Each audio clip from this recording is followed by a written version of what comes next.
what I did last year, which worked so much better, was to look at all of the deals we did the previous year and to look at which zip codes they came from. Okay. So now instead of pulling lists, we pull zip codes. Okay. The only list that we actually go for is probate and pre-foreclosure down at the courthouse, but everything else is just zip codes. What's up, everybody? Jamel Gibbs here. Welcome to season 2 of the Real Estate Investing Podcast. Listen, we have a special guest today. I'm looking forward to what we're going to cover. We're going to talk about acquisitions. A lot of you guys are still kind of building up your business a little bit, wondering how to get leads coming into your business on a consistent basis, how to run teams and manage, offices and things like that. That's exactly why I wanted to have Sawand Belcher on the call today. Now, Sawand's been in the business for a few years now. He's in my local market. He's killing it. He actually lives about 10 minutes away from me. And he's quickly becoming a really good friend of mine, like-minded individual, someone who's absolutely crushing it in this market as well. So listen, I want you guys to take a lot of notes on this podcast. Sawand's going to be dropping a lot of gems for you.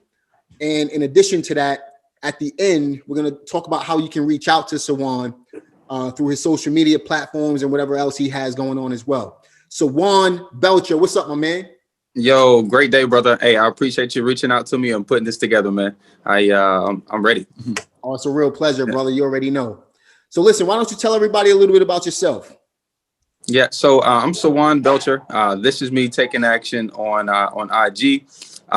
Really a full-time real estate investor. So about 80% of our business is assignments. And then, we're picking up a bunch of rentals, about 2 a month on average, and just a handful of rehabs every single month.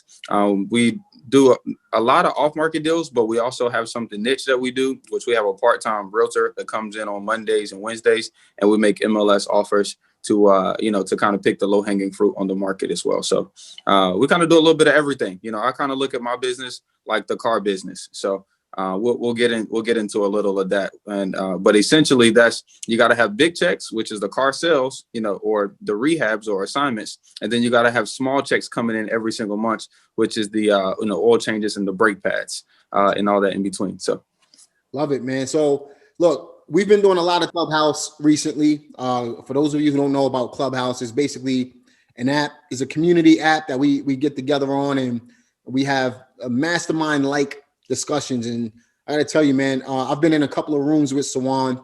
We've been moderating together, and he's dropping a lot of gems. Make sure you check him out on Clubhouse as well. Check me out too. We'll talk about all of that stuff as we go on. But listen, I want to talk to you about acquisitions today. You mentioned a lot of different facets of real estate that you're focusing on. One of them being REOs. You're making offers on those. Yep. You're making offers on private owned properties as well. What do you see is working best for you right now? So working best is working with landlord right now. I'm just talking about, January, what is it? The 12th right now is tired landlords. So understand we're in a time where landlords, most of them, or at least some of them, this last year with tenants, some of them not, being able to held accountable with paying rents. A lot of people, what I'm seeing a lot is that tenants aren't necessarily not paying, they're making partial payments. So if a lot of landlords only have, 2 or 3, and then a lot of those 2 or 3 small pop, landlords, they got those by accident, so they're not necessarily ready with reserves, or they don't have the mindset to, I'm about to grow my portfolio to 100 so I can live a financial free life. So a lot of our deals right now are these little rentals where tenants want to stay. They've been there for 3 years, but for whatever reason, they run, they've either run on hard times or the landlord is being super soft on them, and they're not paying rent. So that's where a lot of our leads are coming from. The one today is super similar to that.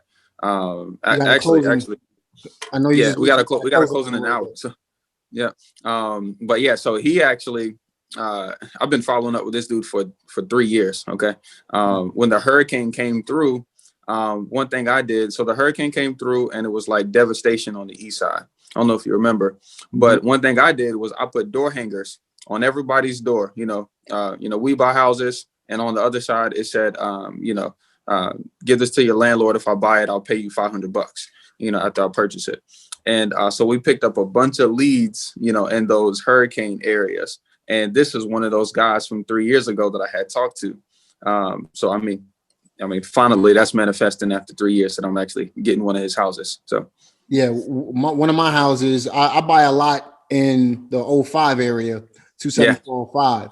Yeah. And we own a couple of rental properties over there as well. And one of my properties, the day that there was a tornado that came through a couple of years back, you remember? Yeah. And we had just finished the roof on that rental property, and the tornado came and wiped the whole roof off, man. Yep. Yep. Yeah. See, and that's exactly the storm that I'm talking about. Because I think one thing I was pushing at the time a lot, because I was still really pushing my portfolio, was roof repair too, to keep the cash flow going. And we did a bunch of that, man. Yeah. Cool, man. So you're buying at least 2 rental properties per month right now. And you're flipping, how many would you say you're doing? So on average, about 10 to 12. Okay. About 10 to 12 assignments, about 10 to 12 assignments every single month. Last year, what we did was 74 deals. And then the year before that, we did 110. So our numbers went down last year, but our average deal size went up. It went up. Yeah, it went up, which I wasn't expecting that. But towards the last quarter, I had some guys kind of fall off the team, and we just hired a bunch. So I kind of knew something was going to be off. But it all worked out because the average deal size was significantly more. Just to be exact, the previous year when we did 110, our deal size was like 6,500. But last year we did 13. I think it was like 13.1. It was like 13,100 average deal size. So our average profit spread was about 15 to 20 grand last year. Nice. We did less deals, but like you said, man, the profit spread grew over the last year. I know 2020 has been bad for a lot of people, and just kind of being careful with how I say certain things, because a lot of people lost loved ones and things like that. But for us, financially, 2020 was probably one of the best years I had in a long time. Right. That shows the power of being a business owner. Right. Versus relying on someone providing you with a paycheck. You know what I mean?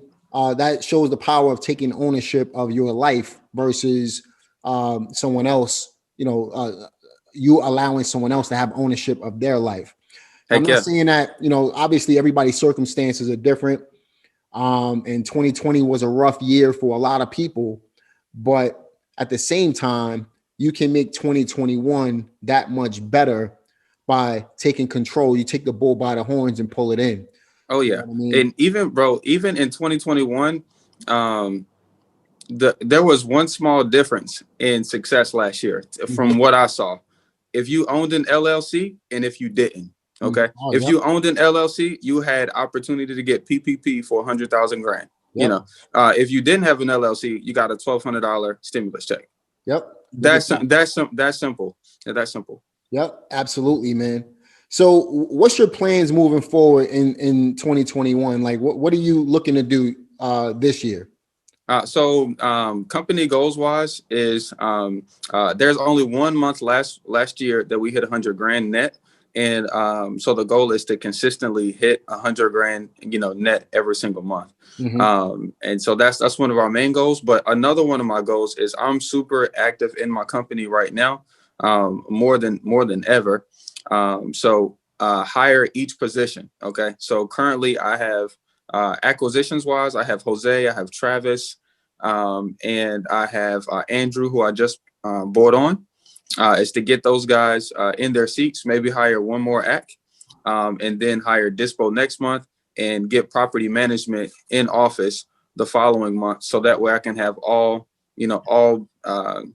departments working, because I'm ready to get back to working on the business versus working in it. Last week we got 5 contracts, and that's great. But unfortunately for me, I ended up getting all 5 contracts. Yeah. So I'm looking forward to getting the team back back working, working like a muscle, working on his own. You have an office. I do everything virtually. That's the only difference between our two businesses, right? So the difference is I don't have that $1,500 or $1,300 or $2,000 per month overhead. But in addition to that, I don't have the space where I can keep everyone in tune. So what we do is we use Zoom, and that's how I keep everyone in office, so to speak, to be able to operate my business that way. I like to be home all day long. On the other side of this wall right here, I have a gym. Oh, nice. I don't even go to a public gym anymore. I have a full blown gym inside this room over here. Yeah, that's top 5. The point in me bringing that up is, acquisitions is definitely the gateway that allows you to be able to kind of do what you want with your life and design things, bringing that income that you need in order to be able to get your life where you want it to be. The single most important thing, you can't make a profit until you have a deal. You can't, in my opinion, you can't raise private money until you provide an opportunity. So if you don't mind, I'm just gonna jump right into like a little bit of this real quick. So though I believe you have your business set up the same way. So if a lead comes in from cold calling or whatever marketing channel, and then your acquisition guy takes over from the phone call right then and there. Some people say qualify. That's what your acquisition does. I don't say qualify. I say your acquisition guy should be building a relationship with sellers. Because once again, that deal that's closing today, that was a 3-year relationship. It wasn't just hey, pick up the phone and 7 minutes later is a contract. Because most of the deals is follow up. So in follow up, people are so broad with follow up, but follow up is like, oh, you want to keep it? Oh yeah, I'm gonna fix it up. So follow up is 2 months later. Hey, there's a Home Depot sale on windows. Check these windows out. This will help you. Or hey, I just thought about you after church. Because I found somebody that needs to rent, and I don't have any rentals. Did you fix that house up yet? So that's a relationship. So I'm teaching our acquisitions and myself to first introduce yourself like you're a friend or family member. So don't just say, hey, can I speak to Miss Joan? Or hey, am I looking for Miss Joan? We say, hey, Miss Joan, how you doing? Like her already. Right. You know what? I guess you doing, Miss Joan.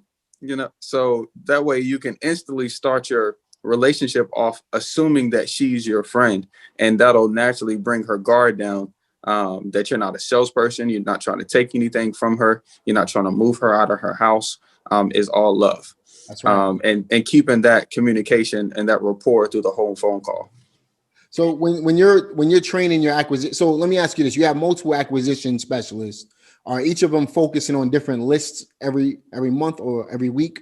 Oh, that's top 5 question. Okay, so all of these leads come in from different sources. Okay, and we don't do a lot. We stay focused. So we do cold calling, we do RVMs because that match with cold calling. Okay. We do a small amount of Facebook ads, and then we also do we get a bunch of SEO website leads. Okay. How many? Let's pause right there. How many leads would you say you're driving in every month from these different marketing channels? And what does that cost look like as well? Okay, so I look at it by the per day. Right now, we're getting 8 to 12 per day. Mm-hmm. Once I get these guys trained up next week, it'll probably we'll spend more and get it closer to like 20 to 25. Okay. So right now we're like 8 to 12 per day. And what that looks like is I only have one cold caller. I don't see no need for any more than that, just to be honest. And we put her on a dialer. So I pay her $5 an hour. She's been with me for 3 years. So I think every week we pay her like $150, $160.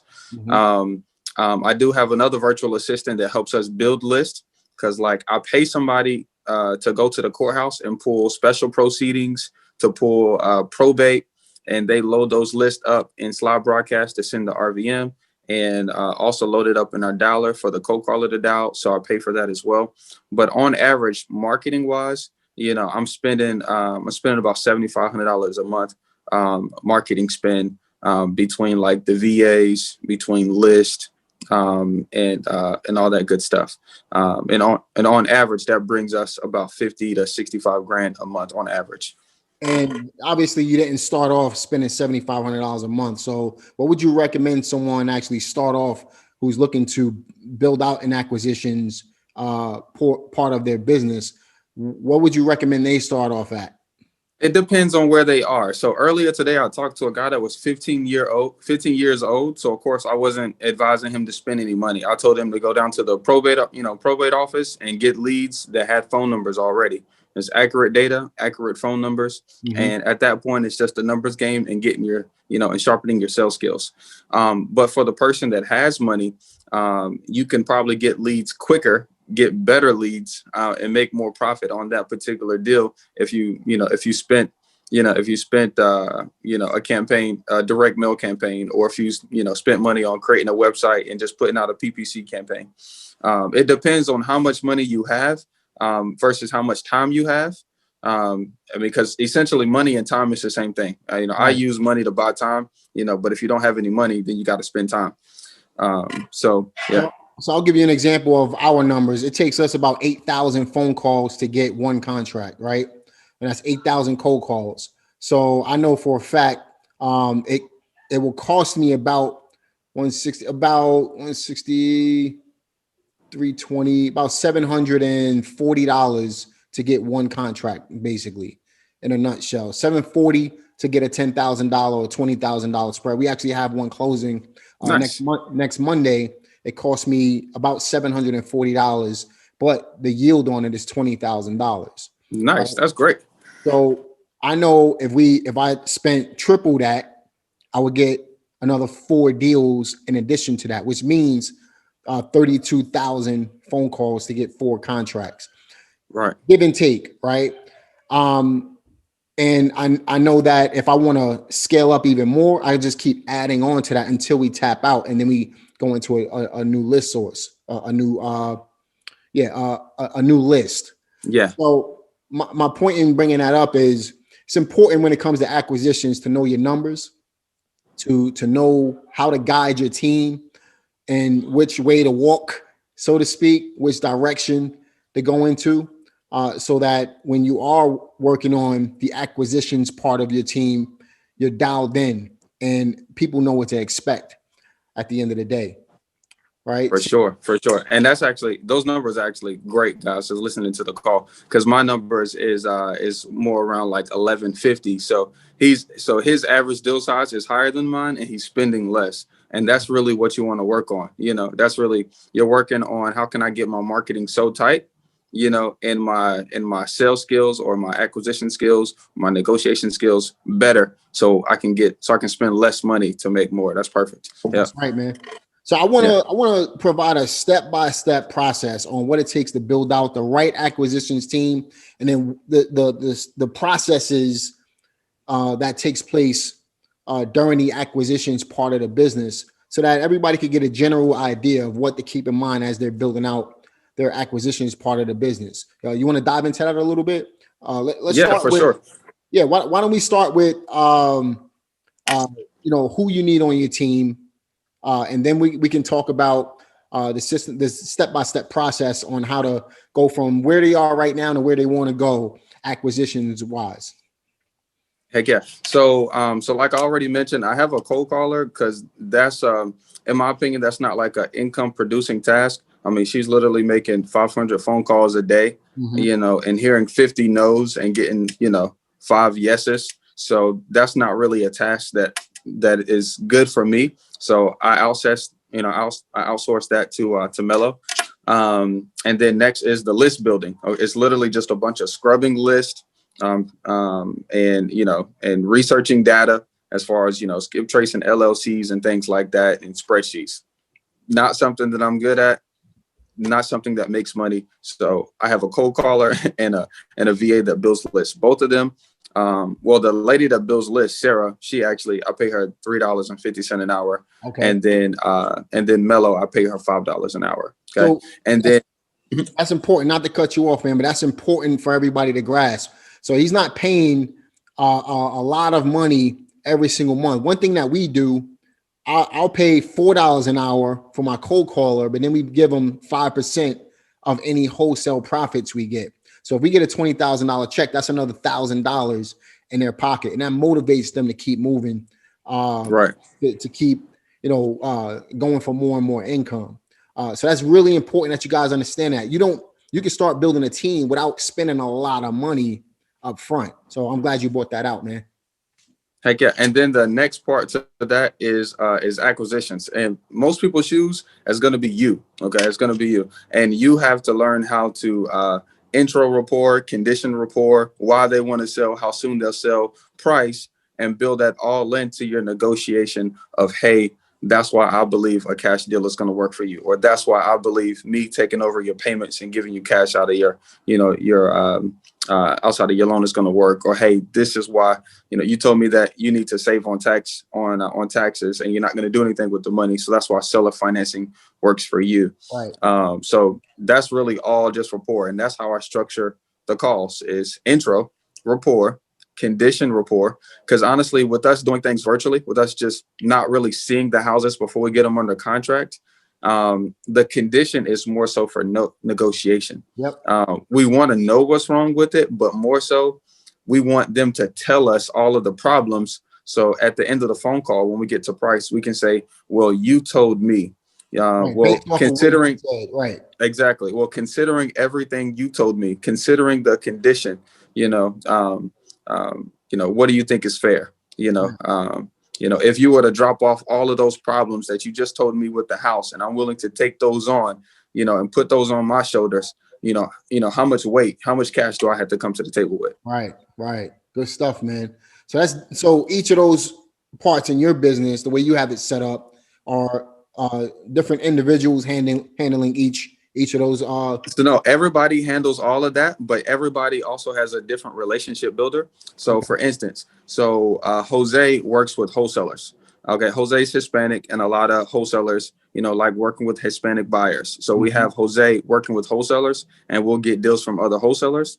Andrew works with property managers, so he'll build relationship with property managers. If they have a client for whatever reason they want to sell, we'll pick up some from Renzilli. We'll pick up some from what's my guys in Winston-Salem, starts with a B. Anyway, he'll build relationships with property managers, and then Travis, he'll make offers to auctions. That's something I just started when I just started my hiring spree again. But so everybody works on seller leads, but then we also build out relationships with all these different people. And my responsibility is building relationships with attorneys, probate attorneys, bankruptcy attorneys, so we can help their clients, for whatever reason they're going through. Makes sense, man. So obviously you have all your pieces in place.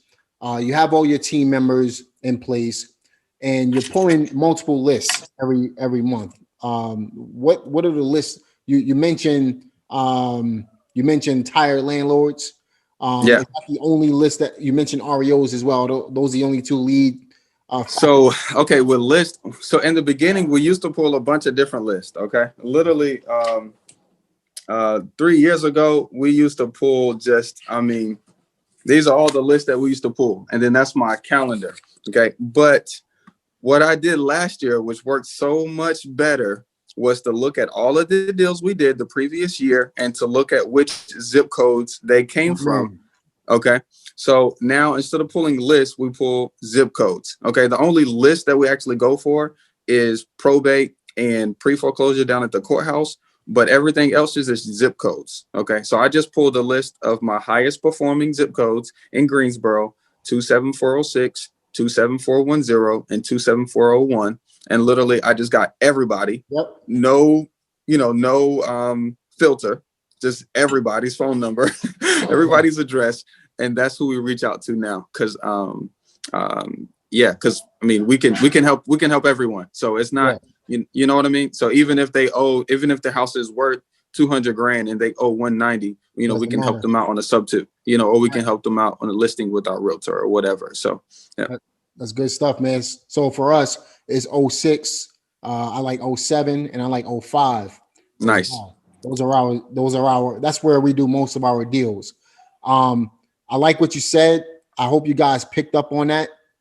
If you have a little bit of track history, if you have a little bit of a track record in certain areas, I would personally, and you know, I started doing this about 10 years ago when I was in Pennsylvania. When we moved here, I had to build it back up. But what we do is we look at every single deal that we've done. We go back and we look at the type of house it was, the year it was built. We do all the research that we need to do on those types of deals. And we go and we do campaigns wrapped around that specific type of property. So we narrow it down to the very type of deal that's closing the most on average. And we just target that. And the good thing about that is you can run Facebook ads to that type of person as well. Right. So as you build, once you have a list, you can upload the list into Facebook and run ads to that type of seller. Right. So it just works, man. Good stuff. Yep. You can create a lookalike audience. Yep. That's right, man. That's right. So you have your team, you have your list. What's next is part of your acquisitions process. Really, like I said, we do everything here. So we do everything here, and we honestly try not to go to a house until we have it under contract. So you need some type of way of getting the contract to the seller. Okay. Mm-hmm. And we do it really in two different ways. Okay. Number one, we use a notary, or number two, we use DocuSign. Okay. DocuSign is kind of the most, because we actually use DocuSign as a part of our follow-up system. Right. So we'll usually send out, if they don't sign the contract on the phone with us, which we prefer, then we'll send out the contract, let it expire in 90 days, but set DocuSign to remind them weekly to sign the contract. So that's like a little, that's like a little minion out there working for us, and we're not actually doing the work. And then next, if it's one that's a really great deal, and for whatever reason the seller doesn't have an email because she's older or whatever, we'll say, hey, look, I got a business partner, that's out there right now taking a look at the house. Can I have her swing by? And I'll literally use my notary as a part of my team member, and it looks official. It's, it's like, oh yeah, you got a notary coming by, and Exactly. So the notary will come there with the contract, right, and notarize it, give her a copy, bring me a copy, or take it straight to the attorney's office, so we can do deals just like that. We do deals like that in virtual markets where we send a notary out. In certain markets I've never even been to, and we do deals in that market. We use a notary to go out to the houses, take pictures of the house so we could get a general idea of, what the condition of the property is. And then we turn around and have them get the contract signed while we're there as well. So good stuff, man, with the notary. DocuSign is definitely a key for us as well. And we do the same exact thing, man. We set it on autopilot to where it'll send reminders every single month. I love that. See, that's like a little confirmation that I'm doing something right. I appreciate that. Man, that's good stuff, man. That's good stuff. I'm glad you're talking about all this stuff that you're talking about is definitely great stuff that people, if you haven't picked up a gem from this podcast, again, you need to go back and listen to it. Yeah, for sure. Again, man, because Sawand's definitely dropping some gems on y'all. So we have the first 3 steps out of the way. Are there any other steps that you're taking place in order to get the deal in the contract? Well, look, so the next step is follow-up. Okay. And I want everybody to understand that every seller can and will sell to you. It's all about what you say to them. Yep. Okay. Every seller, that's a mindset. Every seller can and will sell to me. That's what you got to say to yourself. It's all about what I say to them. Okay. Yep. So let me tell you how I walked through one of my acquisition guys on Saturday through this deal. Okay. So he had been following up, Travis. He'd been following up with the seller for the last 6 months. The house is vacant. Okay. House is vacant. Okay. And the seller already told him that it's been vacant for 5 years. Okay. And at this point, he's like, yo, Sawand, I don't know why this guy, I don't know. I think it was a female. I don't know why this lady wants to sit on this house. She's not selling it at all. And I was like, well, what did you say to her? He just asked her if he was ready to sell. And I was like, well, you got to promote conversation, because once again, we're building relationships. So this is what I did. I jumped on the phone. I called her right back. And I said, hey, Miss Linda, this is Sawand, start building rapport. And I said, well, look, we're in investors, it sounds like you are too, because you got multiple houses. Help us understand your strategy. We hear a lot of people doing exactly what you're doing. And for whatever reason, you have a house and it's been vacant for multiple years. And I just don't understand that strategy. Like, help me understand what your strategy is, And so she started telling us. She said she owned multiple houses. Some of them were rentals, some of them were fix and flip. This one was supposed to be a rental. She never got around to fixing it because to put X amount of dollars in it didn't make sense versus putting that same amount of money into one of her other ones. That one of her other properties will be worth more or rent for more than this particular property. So it didn't make sense for her, but she just always kept it, And I was like, oh, wow, that's actually a really good way to look at it, because the way I look at it is, I need income to cover all of my mortgages, on each of the houses every single month. So if I'm not making money on it, I instantly get rid of it. And she's like, yeah, you should be looking at it that way. But, this house has been paid off ever since I purchased it. I said, OK, great. So at what point does this house not worth it for you to keep?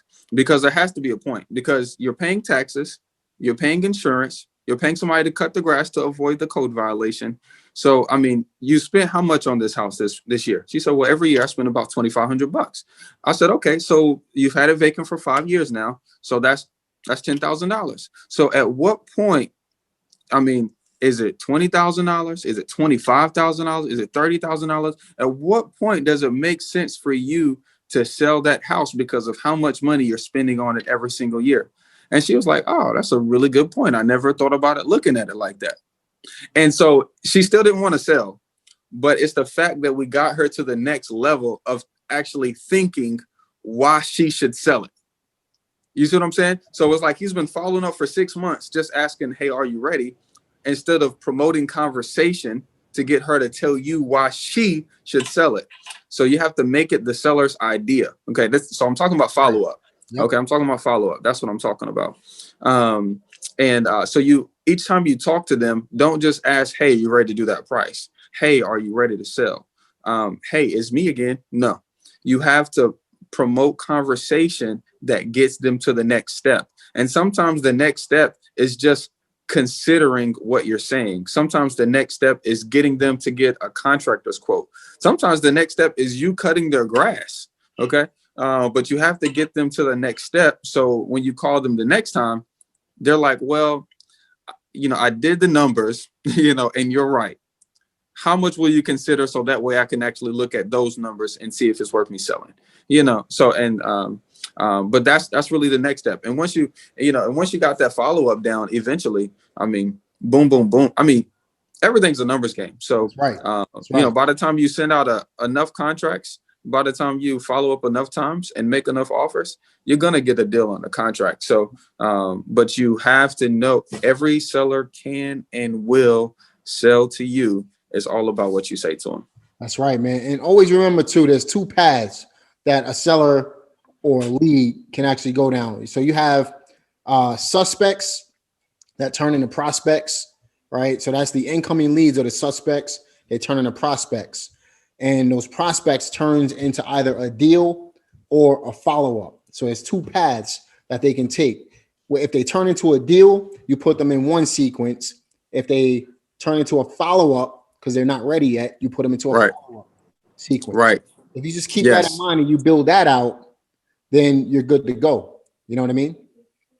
There it is. I love that. And that's a gem in itself, because you need a follow-up sequence that works, that works without you being involved in it. I think we've already, dropped that a little bit. Just to go back to it, you need a follow-up sequence that works for you. So one thing in our CRM, it sends out automatic RVMs, emails and text messages that promotes conversation from the sellers, that promotes a response. So that way me or our team can engage with the seller to help them get to the next step. Good stuff, man. Let me ask you this. What are some things that newbie real estate investors should keep in mind when it comes to acquisitions? Make more phone calls. Boom. Love it. For real, for Love real, it. bro. It's like, hey, I made like 10 phone calls. I passed like 3 vacant houses, man. And it's like, bro, I went by like 100 myself this week. What are you talking about? Like make more phone calls, talk to more people, get better. This doesn't get easier. You get better, and that's what it's about. That's right, man. Listen, man, it's been a great call, bro. We could go on and on and on about acquisitions, man. But if you had to give our listeners a general idea of what acquisitions is all about, what would you say that would be? Okay, I'm gonna hit 2. Okay, general acquisitions is you building a relationship with the seller and have so much conversation with them that you know exactly which acquisition strategy works the best to solve their problem: cash, creative financing, or realtor. Okay, and then next is how you talk to them. Okay, even how me and Jamel are talking to each other right now. We sound like experts. We're enthusiastic. Okay, and we sound sharp. You need to be like that on the phone. And sometimes that a simple thing like standing up helps you do that. Okay. And then next on the phone, you just need to work on being a human. Just forget the LLC name, forget the LLC name, forget your accolades. If you own 100 doors already, just work on being a human and listening to them.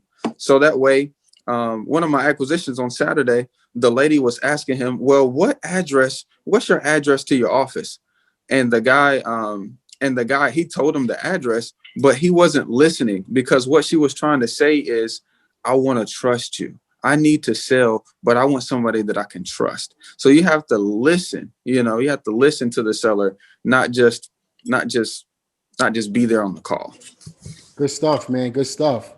Well, look, we really appreciate your time today, Sawand, man. Definitely want to have you back in the future as well.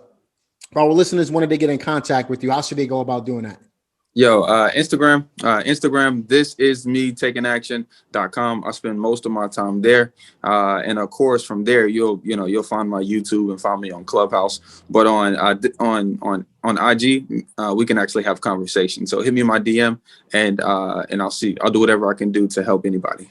Cool. So you got Instagram, you got YouTube, and you got Clubhouse as well. And I'm going to link all of that in the description box for you guys, so you can reach out to Sawand. Definitely an open book. You definitely need to jump on some of the Clubhouse rooms that we do together.